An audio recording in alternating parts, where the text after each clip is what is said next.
meel walba oo aan tago intaan cid kale la kulmin ama cadaada ahaato ama dhusmareeb ahaato ama meel kale ahaato dhallinyaradan la kulmaa sababta marka meel walba oo aan tago aan kulankeyga ugu bilaabay inaan dhallinyarada la kulmo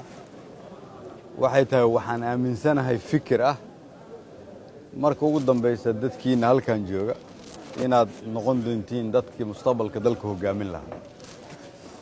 in hadda aad sii ogaatiin marka fursadaha iyo caqabadaha dalka hor taagan fikirka guud oo socda idinkana laydinka ogaado dareenkiina si dareenkiinu ugu cabiran yahay xaaladda dhabta ah ee dalka ka jirta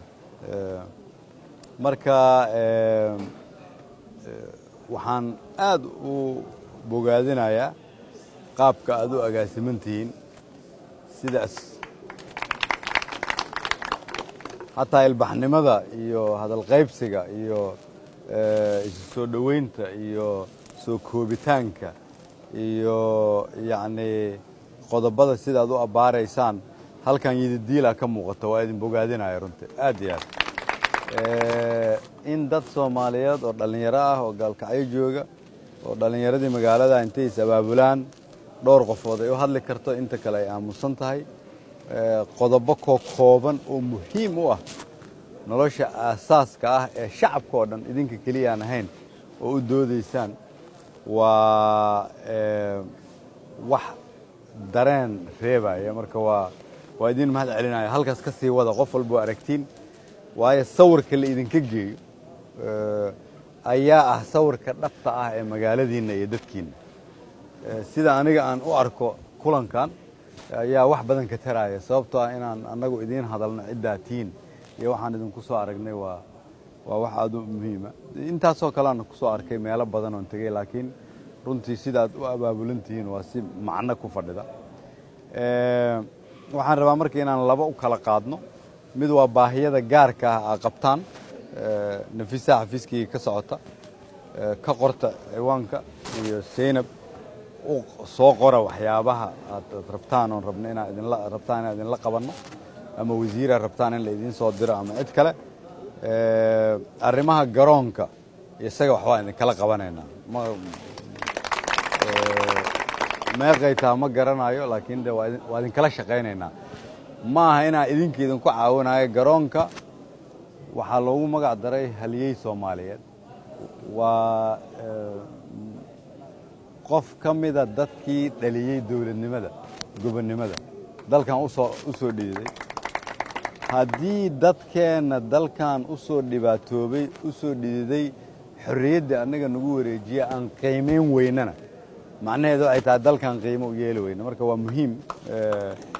meesha allah u naxariista Abdullaahi Ciise ku magacaaban yahay in la qurxiyo la weynayo sanad ha qaadato laba ha qaadato laakiin waa inaan bilownaa shaqo socoto inay ahaato ilaa aan ka soo gaarsiinayno meeshii loogu talagalay arrinka jidka waa la igu yimid hadda ka hor gacan waa ka geysanay haddana waa yeelaynaa insha allah muhiimay noo tahay wasaaradaha idinka maqanaya dabdemiska iyo caafimaadka waxaan nafisay intaad u qortaan wasiirada dawladda federaalka idinka idin shaqeeyaan in la soo diro waayo in la soo diray idin yimaadaan gobolka Banaadir waxyaabo idinku caawin karaana jira iyadana Seynab idinkala shaqayn karto laakiin marka ugu horeysa waa inaad ka bilowdaan mar walba annaga intaanan qabsanay intaan noogu dara haddaadan garoonka ka shaqayn lahaynina oo aadan keeni lahaynina maanta maba arkeen sooma macnuhu waa kaas marka meel walba waa inaad bilowdaan idinku intaas xil qaantaan isu yeertaan bulshada aruurisaan waa awoodaan inaad wax qabsataan yaan la idin sheegin waqtigaa dheeraanaya ma ogiye waa awoodaan inaad qabsataan ogaada markaa wax qabsataan wax kala qabsataan marka dambe waxaa imaan doonta inaad idinku isku filnaataan laakiin waa run waa muhiim in laydin garab istaago haddii ilaaha yidhaahdo halkan waxaa maqlay xuquuqdii galmudug ayaa maqan xuquuqdii galmudug ha la soo daayo waa dood aad u saxa su-aashu maaha inay maqan tahay iyo inaanay maqnayn su-aashu waxay tahay maxaa keenay su-aal ah xuquuqdii galmudug ayaa maqan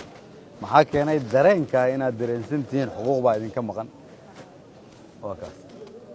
waxaa keenay in nidaamkii xuquuqdiina u doodi lahaa uu maqan yahay macnaheedu waxay tahay waxaa u doodaysaan xuquuqda aad og tihiin waxaa ka badan midda aadan ogeynina ama fursadaha idinka maqan oo haddii nidaam shaqaynaya uu jiri lahaa oo aad qayb ka tihiin idin sahli lahaa in codkiinna uu meel kala gaarsiiyo saas daraaddeed ayaan waxaan aaminsanahay anigu fikir ah in la helo galmudug dhammaystiran si loo helo galmudug dhammaystiran waa in dad naga mida annaga oo idinka u badan oo dhallinyarada ah ay jiraan in ay yihiin dad arki kara wax dadka kale aanay arki karin u fikiri kara si aan dadka kale u fikiri karin sawirka u sawiranoo mustaqbalka uu yahay mid hadaf dheer ah meesha qole ay dan gaar ah ay ka shaqaynayso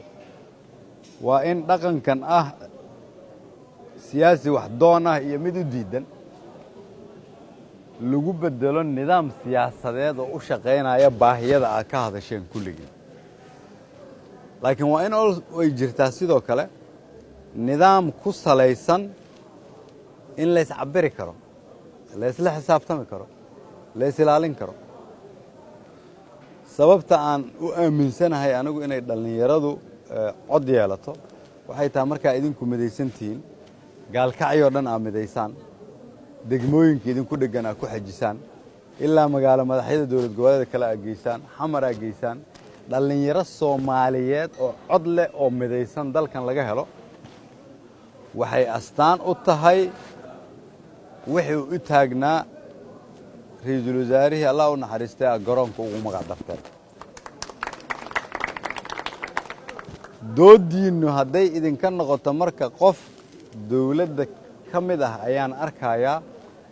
su-aalaan weydiinaya 1 iyo 2 dalka dhibka kama saari kartaan dooddiinnu hadday noqoto laakiin waan abaabulanahay waxaan ka doodaynaa dalkeenna xaggee baan rabnaa inuu joogo 20 ama 30 sano kadib dawlad noocee ahaan rabnaa nidaam noocee ahaan rabnaa caqabadaha dalkan ragaadiyey oo hortaagan indhan noocee ah ayaa la rabaa in lagu xalliyo gacmo noocee ah ayaa la rabaa in lagu xalliyo caqli noocee ah ayaa la rabaa in lagu xalliyo ma caqligii marka hore meeshana keenay mise mid ka duwan haddii uu yahay mid ka duwan caqliga aan haysanno waa idinka iyo inta idinla midka ah ma haysanno caqli kale markii allah u naxariistee uu cabdulaahi ciise u dagaalamayo gobonimo-doonka wuxuu u dagaalamayay halkan inaa idinku xorriyad ku fadhidaan nolol inaa haysataan caawa laakiin caqabadihii markii uu dagaalamayay dalka hor taagnaa ayaa weli hor taagan idinka marka iyo asagu isku madaatiin idinkaa ka fursad badan ka dhaqaalo badan ka aqoon badan ka maskax badan maxay macquul u ahaan weysay markii isaga la yidhi intaad baxdid soomaali ka soo difaac qaramada midoobay kii yidhi inta adiga cirbad lagugu diro lahaa cirbadaasu sunay noqon kartaaye aniga ha la igu diro dhinaca kaleu ka yimid dhinaca halkaasuu ka yimid halkan kama imaan kuwaasu waxay aaminsanaayeen soomaalinimo waxaan rabaa marka inaad cabirtaan waagaas iyada ah muure allah u naxariistee wuxuu yidhi inta cabdulaahi naga dhiman lahaa aniga ha laygu diro aan dhinte annagana magaaladeenna labay hadda kala tahay taariikhdii nalo kaga tegey xaggee baan soo gaarsiinay haddaan nahay dadkii loo dhiibay waxaan soo gaarsiinay in meesha ay joogto dadaalkii waagaas jiray mid lamidana aanan hayn waa muhiim marka aad doodaysaan inaad tidhaahdaan dalkan dad u soo dhinteen oo naftooda u bixiyaan oo naloo dhiibay ammaanadii naloo dhiibay waxaa nalo kugu dhiibay kuwa naga dambeeya inaan u dhiibno dal ka sii fiican meeshii annaga nalo kugu dhiibay haddii marka galmudug ay xuduud kala leedahay oo gaalkacyo xuduud kala leedahay oo dalka uu xuduudo kala leeyahay wiilka dhinacan jooga iyo adiga quluubtiinna xuduud ma kala laha xuduudda samaysantay ma aha mid diineed ama mid qalbi waa xuduud siyaasadeed oo samaysan soo ma inaa laysu socdo oo dadku isu socdaan oo dhaqaaluhu isu socdo oo badeecadu isu socoto qof walba noloshiisay wax ka beddelaysaa soo ma in maskaxdu wada shaqayso la isu yimaado muhiimadda marka waxay tahay idinka waxaad tihiin dadkii u soo kacay dalkan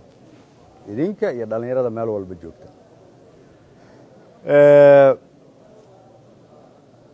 mashruuca galmudug marka mashruuca galmudug ma aha inuu soomaali mashruuci xallinaya yahay laakiin waa mashruuc wax badan ka taraya haddii galmudug la xalliyo wax badan baa hagaagaya si galmudug loo xalliyo gaalkacyo waa inay xallisan tahay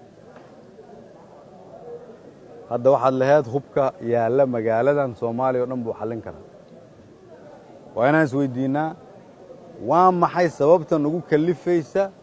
inaan dareenno waa inaan hub haysannaa si aan ammaan u dareenno maxaan u dareemi weynay inaan hub haysanno waa ammaan darro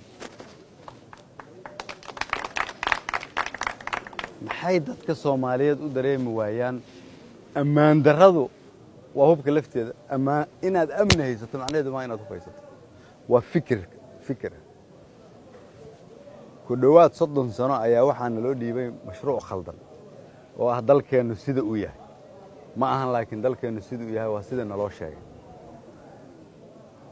arrimaha aad ka hadlaysaan marka waa arrimo masiiri ah arrinka galmudug in la xalliyo mustaqbalka dadka Soomaaliyeed u wanaagsan tahay mustaqbalkiina u wanaagsan tahay waa codkiina ma xallismayso haddaan wax la isu ogolaan ma xallismayso haddii ay qolo hebel tiraahdo anigu waxaas haddaan laysiin ma dhaqaaqayno waa in laga fikiraa danta guud haddii dhib uu haysto galmudug dhexdeeda ahna waa inaan dhibkaas si aan u xallinno wax u ogolaano sababtoo ah 10 sano kadib dhibkaasi ma yaallo noloshii dadkina way isbeddelaysaa tan arrinka guud oo waddanka meesha uu joogo iyo meesha aan rabno in uu waddanku tago waxay tahay horta haddii dhaqanku uu sidii hore naga yahay xal cusubna aan sugayno waa waxaan shaqaynayno haddii aan aaminsannahay in qabyaalad waddankan lagu dhaqi karo ma shaqaynayso haddii aan aaminsannahay wax walboo waddankanu leeyahay waa in qabiil lagu qaybiyo waa run waa inaan cadaaladda laga tegin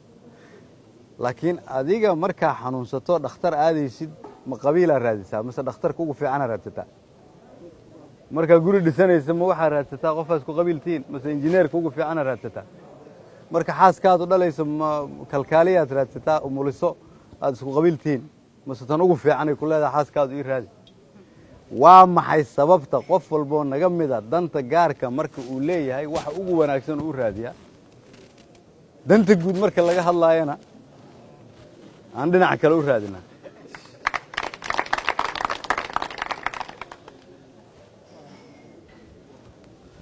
sababtu waxay tahay waxaan aqbalnay waxaan caadi ahayn inay caadi ahaadaan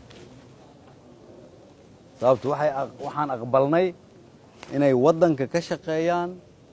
nidaamkii dumiyey waxaa la rabaa marka su'aale inaan isweydiinno waddankeenna intan la eg oo badda ugu weyn haysta qaaradda oo khayraadka ugu badan leh oo dadkiisu isku dad yihiin oo macdan iyo shidaal iyo beero iyo kalluun iyo juqraafi ahaan meeshuu ku yaalo dhaqaale adeeg kan ugu badan noqon kara qaaradda Afrika waa inaan isweydiinaa waa maxay sababta aan waxaasoo dhan u haysanno una gaajaysanna waa in su'aalahaas waaweyn aan isweydiinaa welina aan ugu mashquulsannahay waa inaan kuraasta beddelnaa oo aanan nidaamka beddelin intaas un baan ku mashquulsannahay Zaynab waa inay nafisa ka kacsataa iyo wax la mid ah laakiin waxaan u baahannahay waddankan isbeddel dhab ah in lagu sameeyo isbeddel dhab ahna runta markaan idiin sheego siyaasiyiin boqolkiiba hal ah kama imaan karo ama inta waddanka codka ugu weyn leh oo boqolkiiba hal ah ama ka yar kama imaan karo wuxuu ka imaan karaa rabitaan shacabka Soomaaliyeed oo dhan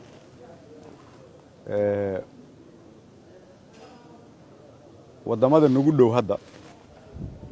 waddanka dhaqaalihiisu ugu kobaca badan yahay waa Ethiopia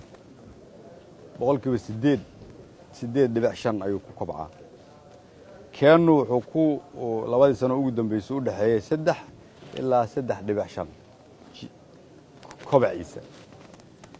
waa iyadoo dhaqaalaheena nidaamkii aan ugu tala galnay weli aan la gaarin waa iyadoo deen cafiska qaybteeda ugu horeysay aan la gaarin waa iyadoo maalgashiga dunida weli aanu noo imaanin waxa ka fikiraysaa marka maalinta aan gaarsiino meesha aan rabno kobaca dhaqaaluhu meesha uu gaari karo dalkan yani waa iyadoo financial timeska lagu soo qoray Soomaaliya dhaqaalaheedu boqolkiiba 25 uu kor u kacay adduunyada dhan ay ku soo jeesanaysa waa maxay sababtaana leeyahay aan si aan u gaarnana wax aad u yar ay u baahan tahay waana u dhownahay hadda laakiin taasi si ay u dhacdo waa in xanuun la maraa musuqmaasuqa laga tagaa adduunyada waxaa noo qoran inaan nahay dalka ugu musuqmaasuqa badan ma ihin waa khalad sababtu waxay tahay lacagta na soo gasha oon soo aruurino oo wasaaradda maaliyadda soo gasha boqolkiiba 70 ka mid ah koontada bangiga dhexe soo gashaa koonto shaqaalaha lagu shubaa ama koonto ciidan oo xabad si loo xadi karo ma jirto marka waa maxay sababta marka loo aaminsan yahay inaan ay waddanka ugu musuqmaasuq badan sababtoo cid noo hadashaan jirin cidna ixtiraamtaan jirin NGO-ya inta warqada loo soo diraa waxa la yiraahdaa soo qiimeeya musuqmaasuqa Soomaaliya intuu yahay ku dhawaad 30 sano warqadaha ay xarxariiqaan ayaa Transparency International ayaa lagu qiimeeyaa sababtoo ah annaga isku mashquulsan inaan dunida la xisaabtano kuma mashquulsan waddanku wuxuu u baahan yahay marka in dawlad goboleedyada la dhiso dawlad goboleedku ma aha magaalo madaxda dawlad goboleedka waa in heer degmo iyo heer tuulo maamulada la geeyaa madaxdoodana iyaguna ay nidaamka dedejiyaan annagoona aan soo daadejino keena wuxuu u baahan yahay arrimihiisa dhaqaalaha sida hadda aan ku wadno haddii ilaahay na gaarsiiyo February 2020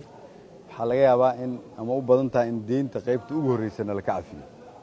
wax badana iska bedeli doono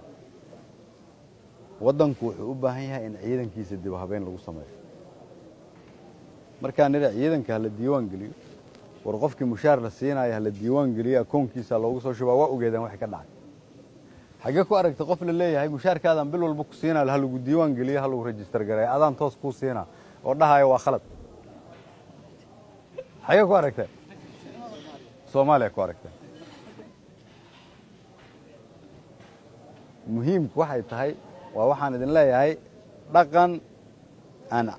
loogu tala galay inuu san caadi ahayn ayaa caadi ka noqdo dalka in la bedelo waa dhib in lagu dhiiraday rabtaa hadda idinka fursadii ugu weyneed idin la soo diristay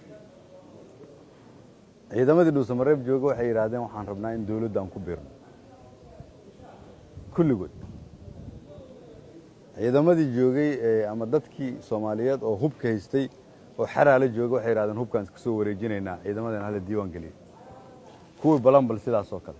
kuwa caabud waaq sidaas oo kale kuwa hoosh sidaas oo kale reer galmudug waxay bilaabeen inay yidhaahdaan ciidamadeenna hala diiwaan geliyo hubkana hanala ka qaado dawladna hanaloo dhiso galmudug ah oo midaysan toosan tayaysan idinkana sidaasoo kale aad idinka rabaa waxaa kaloo muhiima maadaama galmudug oo dhan ay rabto hadda in ciidamo la isu keeno fursad waxaan haysanaa shabaab dambe inaan lagu arkin galmudug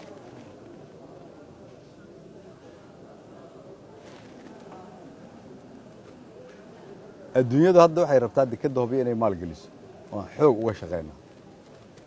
laba arrin muhiim waay si maalgashigaasi uu u dhaqan galo amni inuu jiro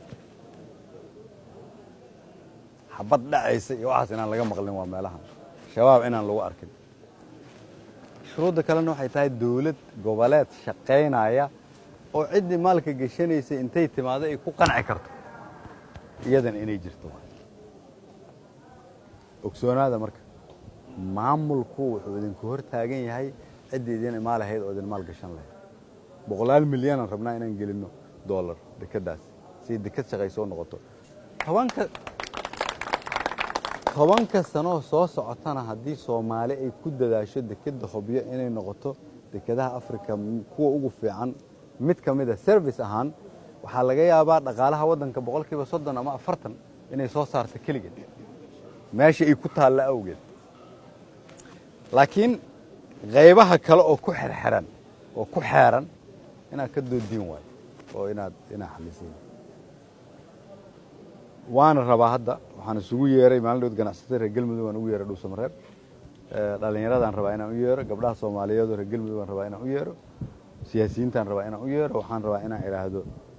in la xoreeyo galmudug lama siyaasadayn karo marka waxaan rabaa inaan isku dhinac wadno dhisidda maamul goboleed galmudug iyo xoreynta deegaanada reer galmudug si howlihii aan sheegaynay u fudaadaan meesha dagaalka weyn aan rabo inuu aad ogaataan in idin kaga imaanayo waxa waaye waa qofka ilaahay waxa ugu weyn uu siiyey waa xorriyadda waa maskaxdiisa nidaam siyaasadeed uu qofku xor u yahay go'aankiisa inuu dalka ka jiro waayo oo qofka ku matalaya adiga aad dooran kartid qofka dalka madaxda ka noqonaya adiga aad dhihi kartid kanaan rabaa kan ma rabo qofka la doortana uu og yahay idinka inaad doorateen uu fahamsan yahay inuu idinka idin shaqeeyo iyo dadka idin la midka haddii laakiin nidaamka dalka u degsan uu ku salaysnaado in ka yar 400 oo qof iyadoo ay socdayso iyada keligeeda is aragto xamar la soo dhaafi waayo dawladnimada la ballaarin waayo waxaan ku jiraynaa dhibke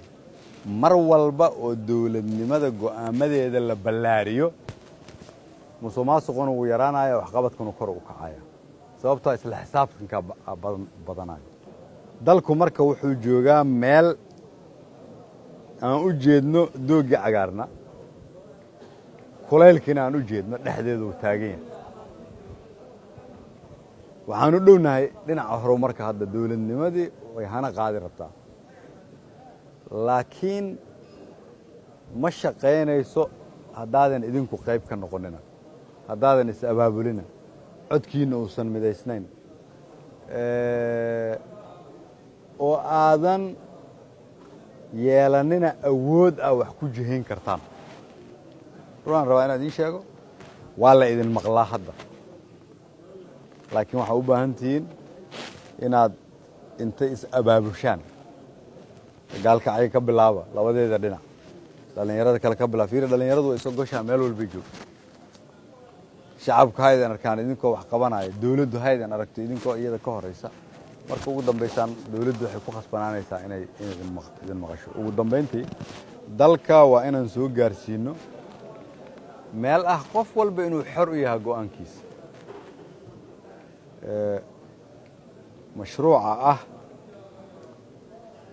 in qofku uu koox ka tirsan yahay gooni ah ama qabiil gooni ah uu ka tirsan yahay oo isagoo maqan go'aanka la gaaray uu ku biraysan yahay macnaheedu waxay tahay maskaxdii ilaahay ku siiyey qayb ka mid aha bixisay xorriyaddaadii qayb ka mid aha dhiibtay annaga waxaan u baahannahay dad soomaaliyeed oo runtii isu sheega oo aqoontooda iyo maskaxdooda isticmaala idinkana waa laydinku yaqaanaa dhaqankaas runsheegga ah marka waa idinla shaqaynaynaa waa idiin soo diraynaa wasiirada soo dhoweynta waa ku mahadsantihiin